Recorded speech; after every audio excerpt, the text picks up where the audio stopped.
Bismillahirrahmanirrahim. Assalamualaikum warahmatullahi wabarakatuh.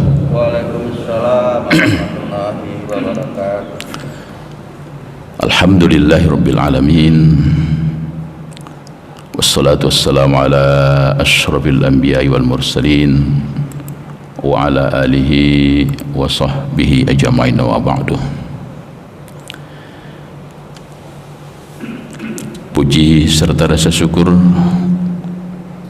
senantiasa kita persembahkan kehadirat Allah Subhanahu wa taala yang alhamdulillah pagi hari ini kita masih diberikan kesehatan oleh Allah sehingga kita dapat menjalankan aktivitas kita, menjalankan kewajiban-kewajiban kita yang baru saja kita menunaikan salat subuh berjamaah. Mudah-mudahan ibadah yang baru saja kita lakukan kiranya diijabah oleh Allah Subhanahu wa taala. Kemudian pada kesempatan pagi hari ini kita melaksanakan kewajiban kita yang kedua untuk subuh hari ini, yaitu untuk sama-sama belajar. Sebab belajar adalah merupakan kewajiban bagi setiap orang, baik yang laki maupun yang perempuan. Talabul ilmi faridatun ala kulli muslimin wa muslimah. Belajar itu adalah kewajiban bagi setiap muslim laki-laki dan muslim perempuan. Nah, pagi hari ini jamaah yang dimuliakan oleh Allah Subhanahu wa taala, materi kita adalah materi lanjutan dari materi bulan yang lalu, memperbanyak zikir kepada Allah Subhanahu wa taala.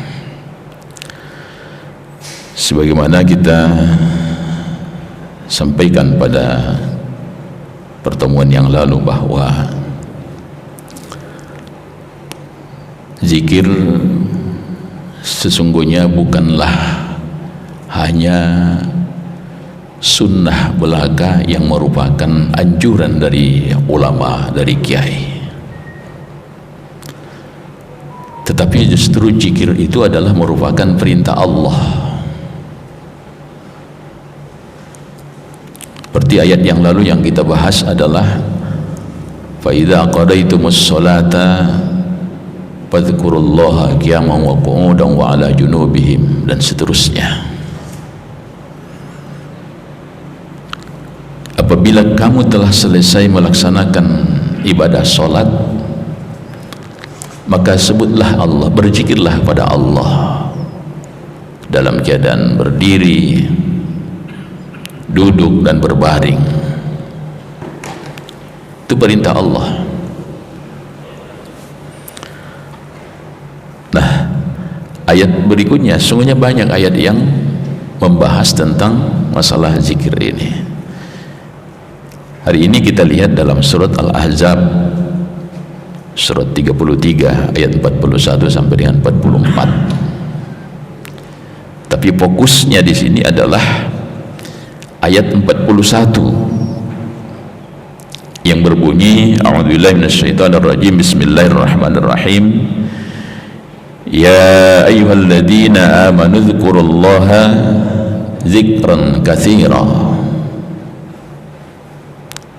Hai orang-orang yang beriman, berzikirlah dengan menyebut nama Allah, zikir yang sebanyak-banyaknya. Jadi ayat ini tidak terbatas. Kalau yang umum yang kita laksanakan setiap kita selesai sholat, 33 tasbih, 33 hamdalah, 33 takbir, itu sangat terbatas sekali. Tapi dalam ayat ini dijelaskan sebanyak-banyaknya. Artinya kalau di dalam satu tempat ini, di atas sajadah kita tidak sempat untuk sebanyak-banyaknya mungkin ada aktivitas yang kita lakukan, maka hadirkanlah senantiasa Allah dalam jiwa, dalam hati kita, dalam pikiran kita, sehingga tetap terjaga zikir kita kepada Allah Subhanahu wa taala. Kemudian wasabbihuhu bukratan wa asila. Setelah kita diperintahkan untuk menyebut nama Allah, lalu kita diperintahkan wasabbihuhu, sucikanlah Allah, pujilah Allah, bukratan wa asila, ya, pagi, petang, siang, sore, pokoknya setiap waktu dianjurkan dan diarahkan bahwa kita agar mampu tetap menghadirkan Allah dalam hati, dalam jiwa, dalam pikiran, dalam perbuatan kita, dimanapun kita berada. Apa keuntungannya zikir itu? Ayat 43, walladzi yusalli alaikum wa malaikatuhu liyukhrijakum minadz zulumati ilan nur wa kana bil mu'minina rahima. Dialah Allah yang memberi rahmat kepadamu dan malaikatnya memohonkan ampun untukmu, supaya dia mengeluarkan kamu dari kegelapan kepada cahaya yang terang, dan adalah dia Maha Penyayang kepada orang-orang yang beriman. Ketika kita berzikir, mensucikan nama Allah, menyebut nama Allah, memuji nama Allah, Allah menurunkan rahmatnya kepada kita. Malaikat-malaikatnya Allah mendoakan kita. Ini luar biasa, Pak. Hadirin kaum muslimin jamaah yang dimuliakan oleh Allah, rahmatnya Allah, ridhonya Allah turun kepada kita. Bapak Ibu hadirin, kalau sudah Allah menurunkan rahmatnya, menurunkan ridhonya kepada kita, insya Allah maka tidak ada keberuntungan yang lebih besar daripada itu. Kita kadang-kadang ketika kita sholat 5 waktu sudah berharap masuk surga. Baru sholat 5 waktu kita sudah berharap masuk surga. Sehingga kadang-kadang ada orang, ada umat Islam ini yang tidak memerlukan zikir kepada Allah setelah selesai sholat. Hadirin, pernahkah kita terpikir kalau kita mengharapkan masuk surga hanya dengan ibadah yang kita kerjakan, apakah kita dapat masuk surga dengan ibadah yang kita kerjakan? Kita begitu banyak kesalahan yang kita lakukan. 1 tahun bisakah kita menghitung kesalahan? Atau tahukah kita kesalahan apa yang kita lakukan? Gak tahu kita. Kadang kita merasa benar aja, tapi padahal sudah salah. Kesalahan-kesalahan yang lain, kita berada di dalam kesalahan itu. Coba kita renungkan kesalahan yang begitu banyak yang pernah kita lakukan, dosa yang begitu banyak pernah kita lakukan. Bisakah kita masuk ke dalam surganya Allah? Bandingkan dengan Nabi Adam alaihissalam, hanya melakukan 1 kesalahan diusir dari surga. Kita melakukan berapa kesalahan, tapi kita mengharap masuk surga. Oleh karena itu, bagaimana supaya kita mendapatkan surganya Allah itu? carilah rahmat Allah, carilah ridhonya Allah subhanahu wa ta'ala. Dalam ayat lain, ridallahu akbar, katanya ridho Allah itu lebih besar daripada semua yang Allah janjikan kepada kita. Kalau bukan karena ridho Allah, maka dia tidak akan kita capai. Maka seorang sufi yang bernama Rabi'ah Al-Adawiyah pernah diceritakan bahwa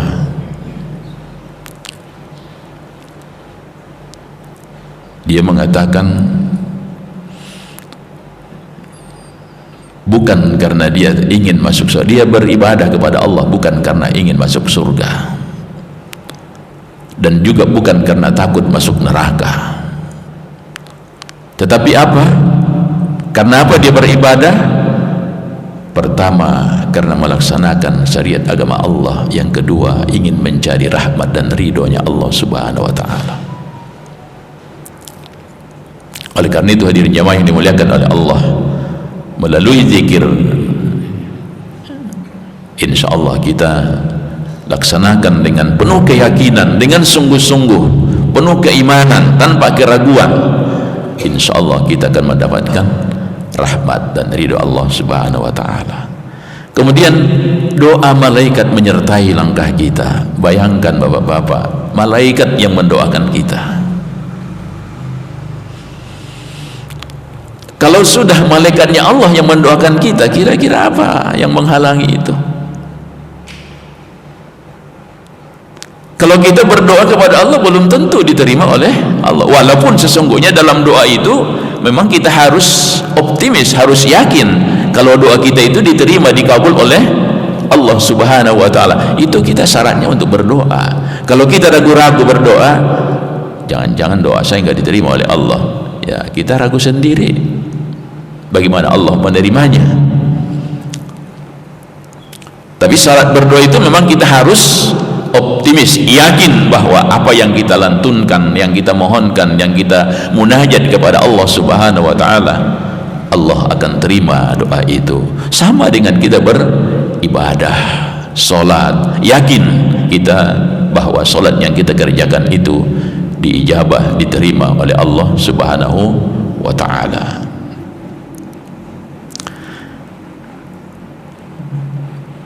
Hadirin kaum muslimin jamaah yang dimuliakan oleh Allah,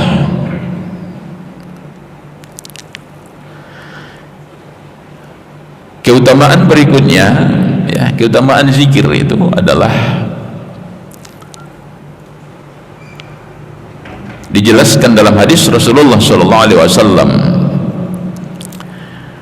Imam Ahmad mengatakan, telah menceritakan kepada kami Yahya ibnu Sa'id dari Abdullah ibnu Sa'id, telah menceritakan kepadaku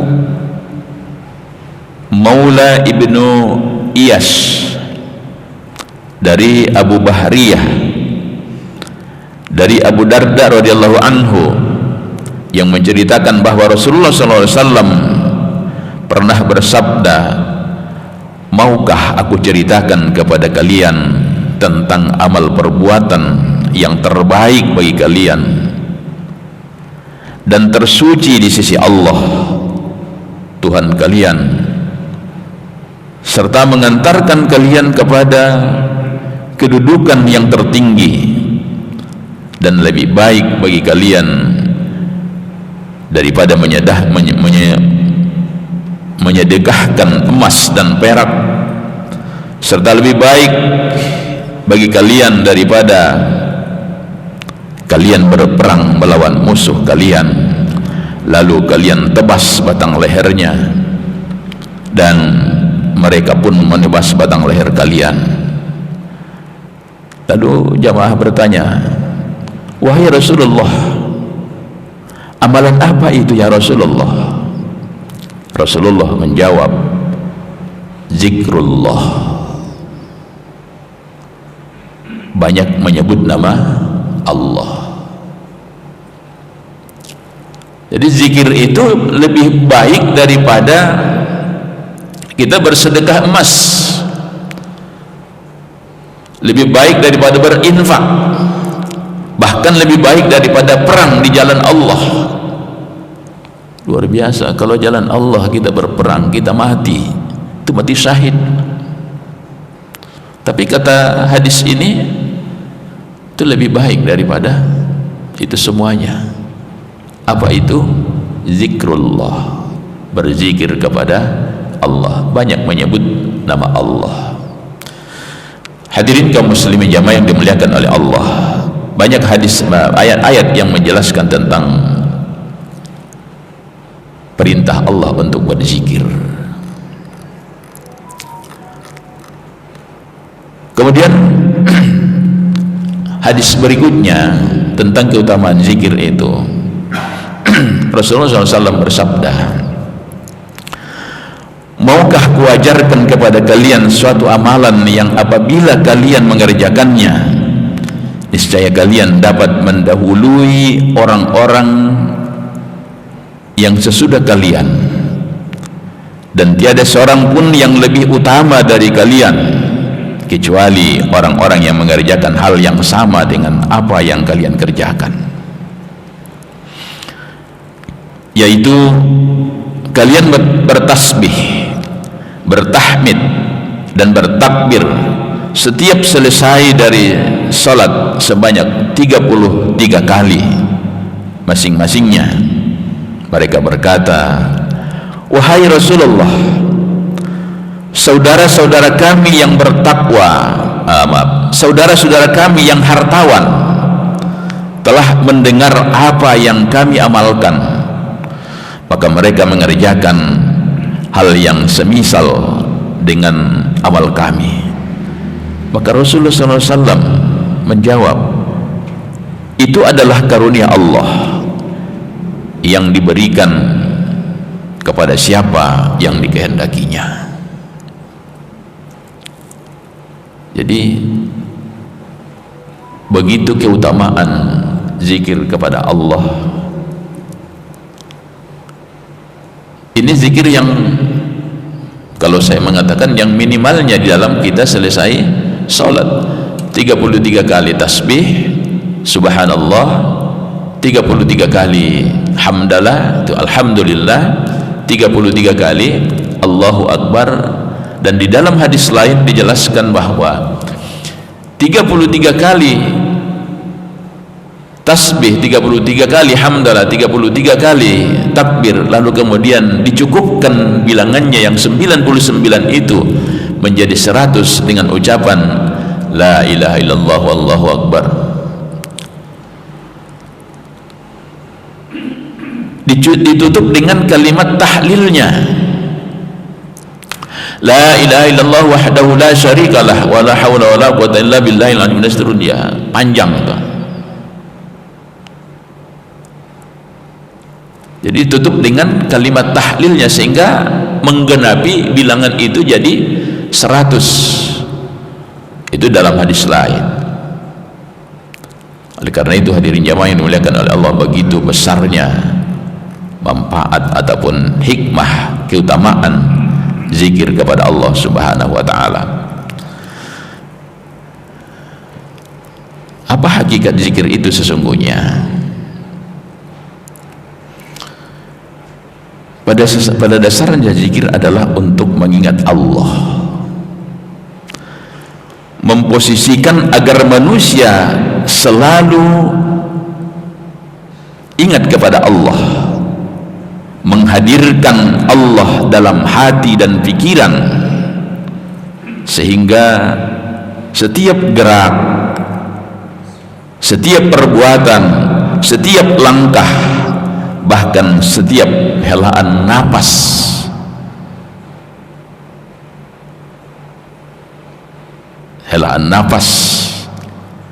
Allah selalu hadir dalam dirinya, dalam pikirannya, dalam hatinya. Inilah hakikat zikir itu sesungguhnya, menghadirkan Allah dalam jiwa, dalam pikiran, dalam hati. Nah, oleh karena itu inilah yang dimaksud oleh hadis Rasulullah SAW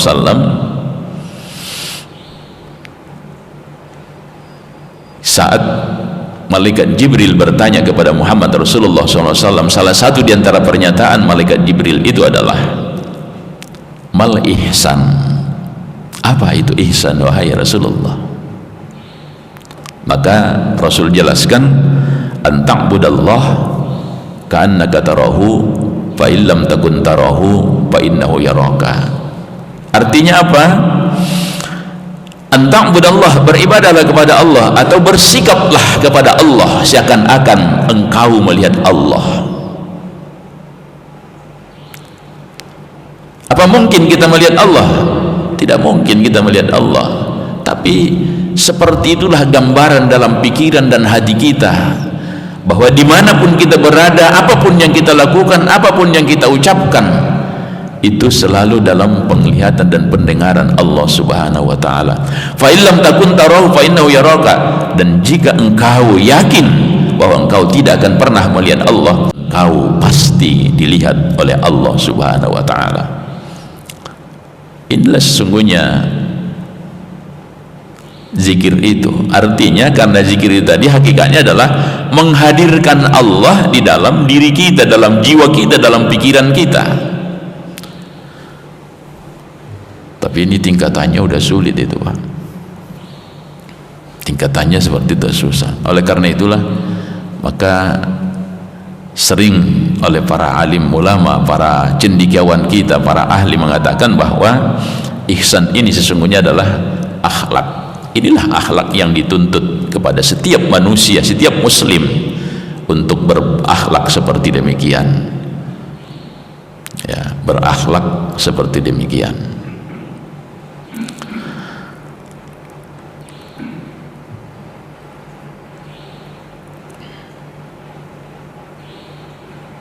Nah, oleh karena itu hadirin jamaah yang dimuliakan oleh Allah Subhanahu wa taala, itu hakikatnya bahwa zikir itu menghadirkan. Maka dalam ayat yang bulan yang lalu yang kita bacakan itu adalah berzikirlah kepada Allah dalam keadaan berdiri, dalam keadaan duduk, dalam keadaan berbaring.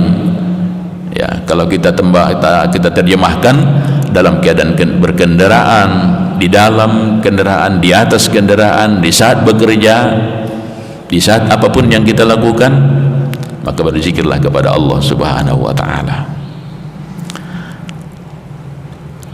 Apa bentuk-bentuk zikir itu? Salah satu diantaranya adalah istighfar.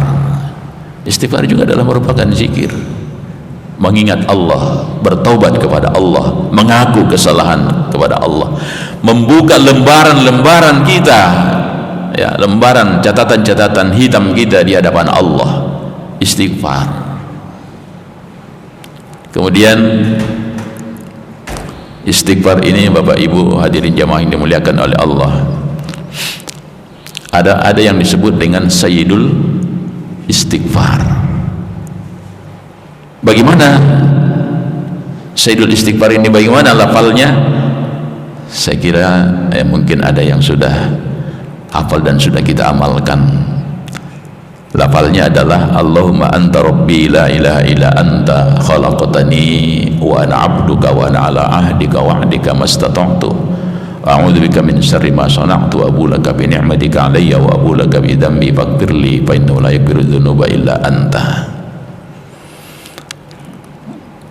Apa manfaatnya? Apa kegunaannya? Apa hikmahnya? Mengqalaha min nahari muqinan biha famata min yaumihi qabla ayyumsiya, ya, qabla ayyumsa fahuwa min ahlil jannah. Wa man qalaha min al-laili wa huwa mu'minan wa huwa muqinun biha famata qabla ayyusbiha fahuwa min ahlil jannah. Barang siapa yang membaca itu dengan penuh keyakinan, dia baca itu pada siang hari, atau dalam keterangan lain Dia baca itu di awal siang hari. Apa di awal siang hari itu? Pagi-pagi dia baca itu dengan penuh keyakinan, penuh keikhlasan. Maka ketika ia mati pada siang harinya, kata hadis ini, maka dia sudah dicatat menjadi penghuni surga. Dia dicatat ahlul jannah. Dan barang siapa yang membaca itu di awal malam hari dengan penuh keyakinan, maka ia mati pada malam harinya, maka ia dicatat oleh Allah sebagai ahlul jannah. Luar biasa bapak-bapak jamaah yang dimuliakan oleh Allah. Ini penjelasan yang didukung dengan hadis-hadis Rasulullah sallallahu alaihi wasallam. Kemudian tasbih, ini bentuk-bentuk zikir kepada Allah. Banyak sebetulnya zikir itu. Yang penting kita dengan ucapan itu bermakna mengingat Allah. Itu juga sudah merupakan bagian daripada lafal-lafal zikir kepada Allah Subhanahu wa taala. Tapi beberapa hadis menjelaskan bahwa termasuk yang dianjurkan zikir itu adalah istighfar, tasbih, tahmid, kemudian takbir, tahlil. Itu yang dianjurkan di dalam beberapa hadis-hadis Rasulullah sallallahu alaihi wasallam. Kemudian tasbih itu Rasulullah sallallahu alaihi wasallam bersabda, "Man qala hina yusbiha wa hina yumsa subhanallah wa bihamdihi mi'ata marratin huttat khatayahu wa in kana misla zabadil bahri." Rawahu Abu Dawud wal Bukhari wa Muslim wa Tirmidzi wa Ibnu Majah an Abi Hurairah. Hadis ini menjelaskan barang siapa yang membaca pagi hari dan sore harinya kalimat subhanallah wa bihamdihi 100 kali, huttat khotoyahu, dihapuskan kesalahannya oleh Allah, walaupun kesalahan itu semisal sebanyak buih di lautan. Itu tasbihnya subhanallah wa bihamdihi 100 kali. Kalau kita lihat ini Pak, coba kita hitung. Kita duduk subhanallah wa bihamdi 100 kali, kira-kira lebih dari 3 menit enggak itu? Saya kira enggak lebih, ya, enggak lebih dari 3 menit itu sudah selesai kita baca. Demikian juga yang lain-lainnya, tahmid, takbir, dan tahlil, ya. Baik Bapak Ibu hadirin jamaah yang dimuliakan oleh Allah, itulah beberapa keutamaan zikir, dan itu beberapa perintah. Sebetulnya bukan hanya sekedar anjuran ulama zikir itu, bukan, tetapi adalah ayat yang memerintahkan kita, ayat yang menganjurkan kita untuk selalu melakukan itu dan berusaha untuk tidak meninggalkannya. Dan keutamaannya yang sudah kita bacakan, kemudian juga bentuk-bentuk zikirnya, pemahamannya ataupun maknanya. Itulah pentingnya zikir kepada Allah Subhanahu wa taala. Tentu dalam bentuk yang berbagai macam lafal ataupun kalimat yang bisa menyebutkan ataupun mengingatkan kita kepada Allah, itu bagian juga bagian daripada makna zikir ataupun lafal daripada zikir yang dianjurkan untuk kita ucapkan dan kita laksanakan. Saya kira gitu Pak. Baik, terima kasih. Tadi pembahasan mengenai zikir, barangkali ada yang ditanyakan untuk lebih jelas, atau saya mulai dulu Pak Ustaz. Ya. Zikir ini tadi sesuai dengan sunnah itu ada 33 kali. Alhamdulillah, muwafaq, subhanallah. tapi jumlahnya kan yang tidak kita lupa gitu Ustaz. Apakah itu melanggar sunnah? Kedua, pada saat kita di luar, kita ingin ada suatu perbuatan yang tidak disukai Allah, tapi kita hindari, apakah itu termasuk sebagai zikir? Terima kasih. Ya. Yang pertama, anjurannya memang sunnahnya seperti yang dikatakan tadi dalam hadis yang kita bacakan, 33 kali subhanallah 33 kali, alhamdulillah 33 kali, Allahu Akbar 33 kali, lalu kemudian kita genapkan dengan kalimat la ilaha illallah wahdahu la syarikalah dan seterusnya. Nah, bagaimana kalau ini kita lupa? Ya, kalau kita lupa,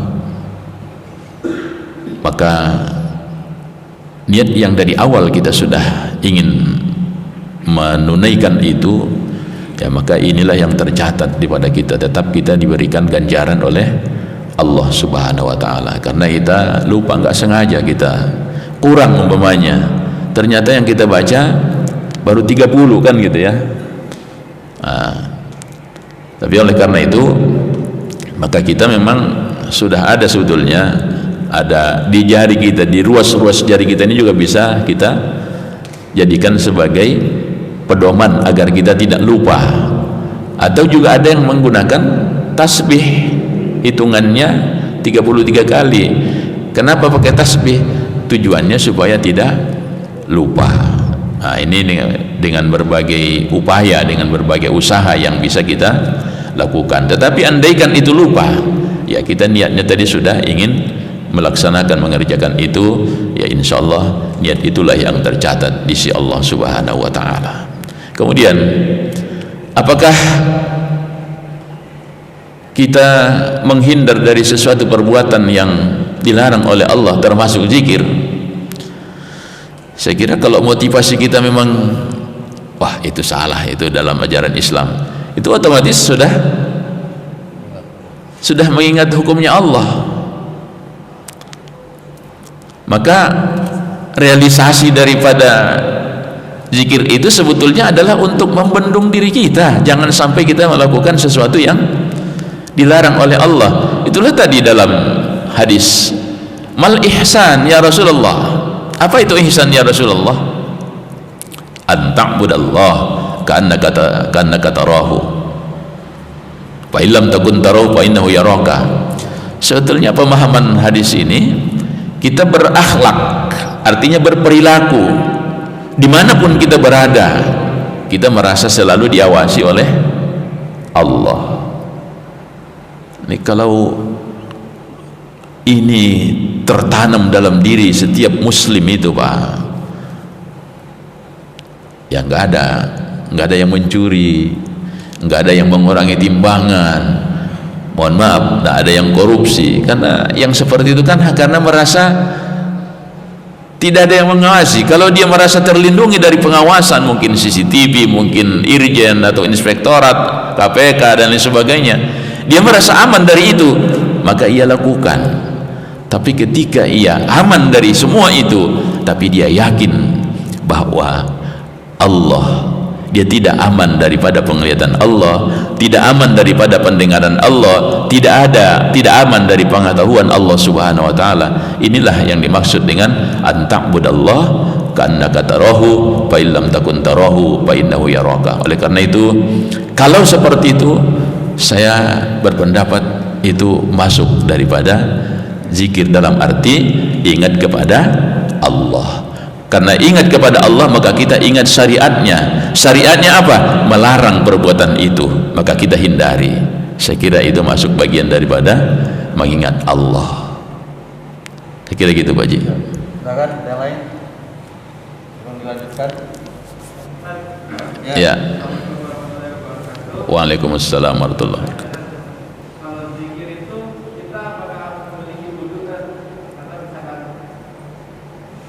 Berzikir itu apakah kita harus memiliki wudhu gitu kan kita astagfirullah, dan kita kalau misalkan pergi jalan atau pergi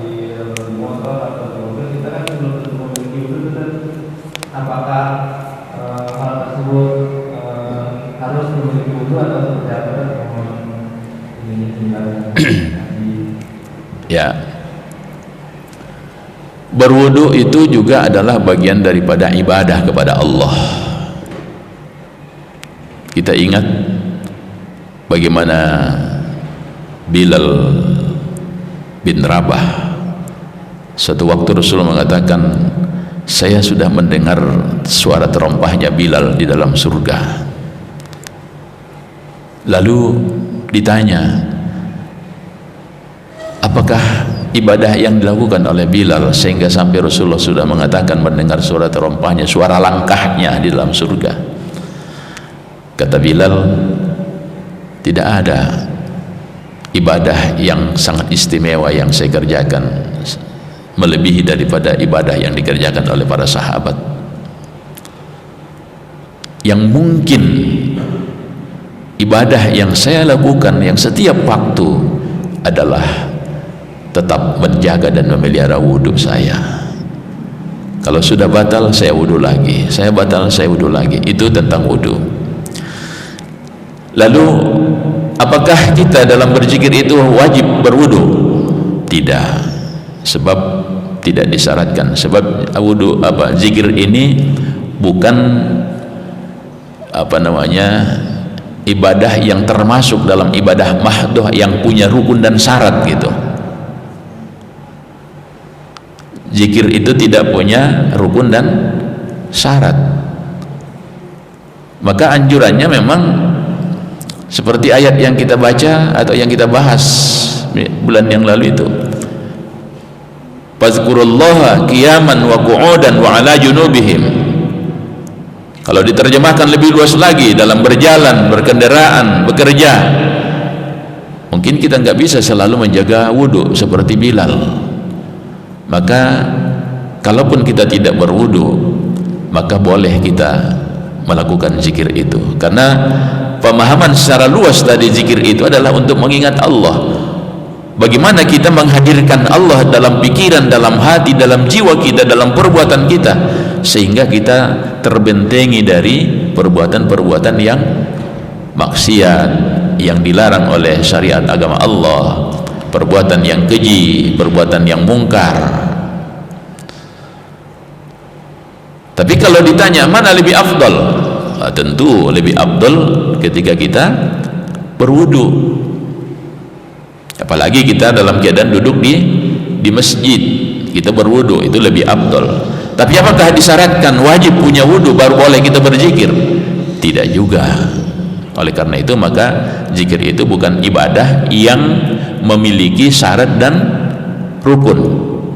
Bebas kita melakukan itu, mengucapkan subhanallah, mengucapkan alhamdulillah, mengucapkan Allahu Akbar, mengucapkan la ilaha illallah, dan bentuk-bentuk lafal yang lain. Saya kira gitu.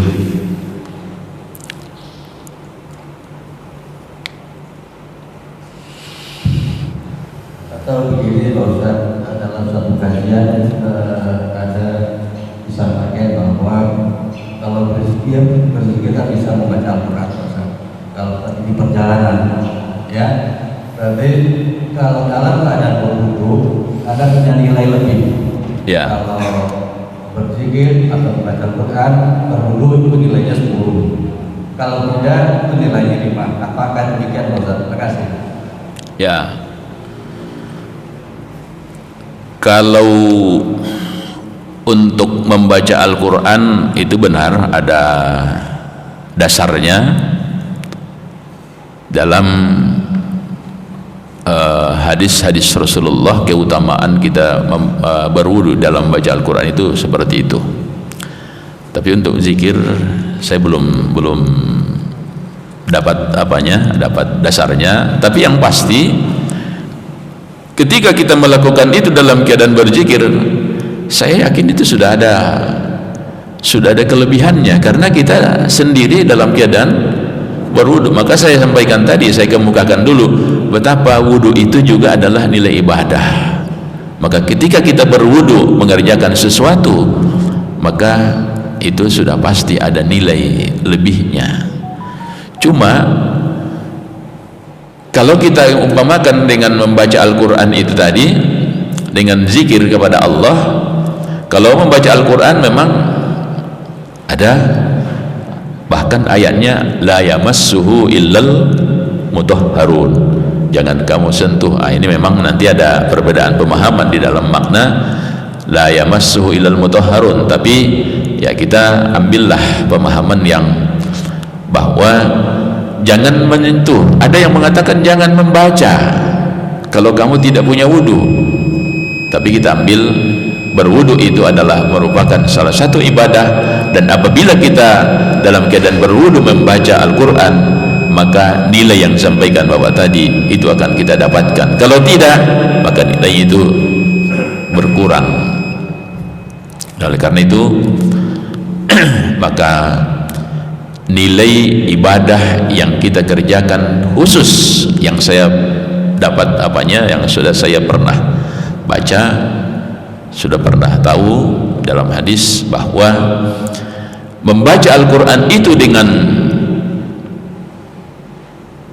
kondisi berwudu ibaratnya seperti yang Bapak saya katakan tadi, kalau nilainya 10 itu dikasih 10, tapi kalau tidak berwudu ya nilainya separuh. Bukan tidak dikasih pahala, bukan tidak dikasih ganjaran kalaupun kita membaca Al-Quran tidak berwudu, tetap ada ganjarannya, ada pahalanya, tapi nilainya berkurang. Saya kira gitu Pak Ustadz, Pak Haji. Ya, sudah masuk waktu dulu, kalau kali Pak Ustadz bisa kesimpulan dan selanjutnya Pak, agar apa yang kita dapat tadi bisa kita jalankan. Ya. Baik, oleh karena itu Bapak Ibu hadirin jamaah yang dimuliakan oleh Allah, bahwa berzikir bukan hanya sunnah yang merupakan anjuran dari para ulama, tetapi juga adalah perintah dari Allah Subhanahu wa taala. Yang kedua, keutamaan zikir itu begitu besar nilainya. Bahkan kita akan mendapatkan rahmat dari Allah dan doa daripada para malaikatnya Allah Subhanahu wa taala. Kemudian zikir itu bisa menghilangkan dosa-dosa setiap orang yang melakukannya, walaupun itu sebesar ataupun sebanyak buih di lautan. Zikir itu banyak lafal yang bisa kita ucapkan, yang penting kita dengan lafal itu bisa mendekatkan kita, bisa mengingatkan kita kepada Allah, kepada agama Allah, kepada ajaran Allah, khusus larangan-larangan Allah ketika kita ingin melakukan aktivitas kita. Untuk itu Bapak Ibu hadirin jamaah yang dimuliakan oleh Allah, mari kita tutup pengajian kita ini dengan membacakan doa kafaratul majelis. Subhanallah, subhanaka Allahumma bihamdika asyhadu an la ilaha illa anta astaghfiruka wa atubu ilaik. Assalamualaikum warahmatullahi wabarakatuh. Demikianlah jamaah dan saudara sekalian, alhamdulillah sudah selesaikan. Insyaallah bisa bertemu pada bulan depan. Kami atas nama jamaah dan pengurus mengucapkan terima kasih kepada Ustaz. Semoga Ustaz sehat selalu. Amin. Amin. Assalamualaikum warahmatullahi wabarakatuh. Waalaikumsalam.